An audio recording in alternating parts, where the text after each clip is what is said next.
Hey guys, and welcome to what was originally going to be a challenge video. However, due to audio corruption, it's become a bit of an additional episode of Let's Max Warframe, and this is an addition to the video about the Lanka, due to a rather large number of suggestions from you guys in the comments, as well as a bunch of talk on the Reddit. So what was it I've missed in that video that has made me decide to do another video to talk about it? Well, it's the relationship between the Lanka and a gas-electric status build. Now, I can hear a bunch of you already asking, but Headshot, I thought you hated gas damage. That remains completely and totally true, even after this video. But this isn't really about the gas damage as such, or even really the gas proc in general, because it's still terrible, except on one weapon, and that is the Lanka. Now, to understand how this is so good, we need to talk a tiny little bit about the gas proc and how it works. So while the gas damage sucks pretty badly, when you trigger the gas proc, what you do is you trigger an AoE toxin cloud on the target that you've hit, dealing toxin damage over a 5 meter radius.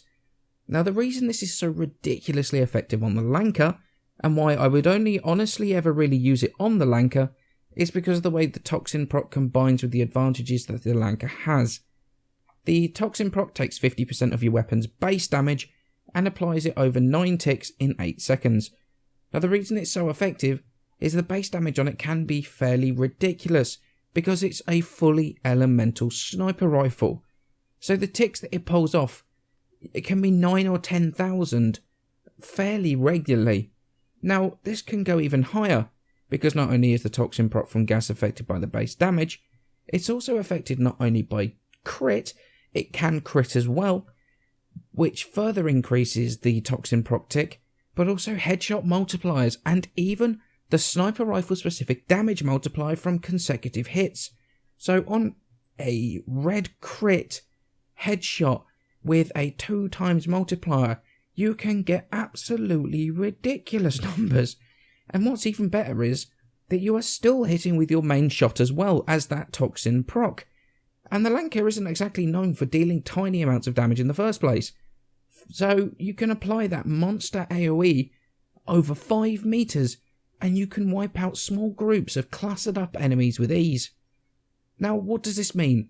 Well, this means that against targets that are weak versus toxin damage like the Corpus, the Lanka is by far the best sniper rifle to be running against them, especially with that gas electric status build. Now the damage it puts out when you combine the initial hit from the Lanka with the absolutely ridiculously strong toxin procs from the gas status makes it easily the strongest anti-Corpus weapon in the game. Now I have to admit, I saw it mentioned a few times in the comments, saw it on Reddit, it's been mentioned a few times now, but I've seen it as one of those sort of weird and wonderful builds from before that people swear are amazing, but make absolutely no sense. And I kind of dismissed it as one of those. However, I got a message from De Facto on Discord this morning talking about this, and I spent probably the next hour or so in the simulacrum with it, and I have to admit, my mind was absolutely blown. It just goes to show that sometimes, even if you completely dismiss something like I did with the gas electric Lanka, you can miss out on something truly amazing, just like this. So thanks guys for my first video back. Sadly, it was going to be a challenge video. We did 3.5 hours on the Earth tile set against Sentience, against Corpus. Was absolutely insane. Absolutely ridiculous. Sadly, my audio is corrupt, and Twitch isn't allowing Frozen to make a highlight. So sadly, the little bit of sort of footage in the background you see here is probably the most you're ever going to see of it, which is an absolute shame. However, next weekend, which I believe is the 30th, the Saturday the 30th, we are going to be doing a 20k Cryosic Hyricon run.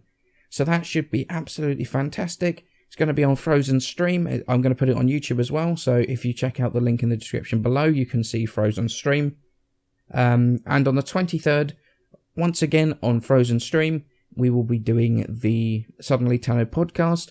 Again, it will be on my channel, but it will also be done live on Frozen stream on the 23rd. So thanks guys, and as always, many thanks for watching, and I shall see you in the next video.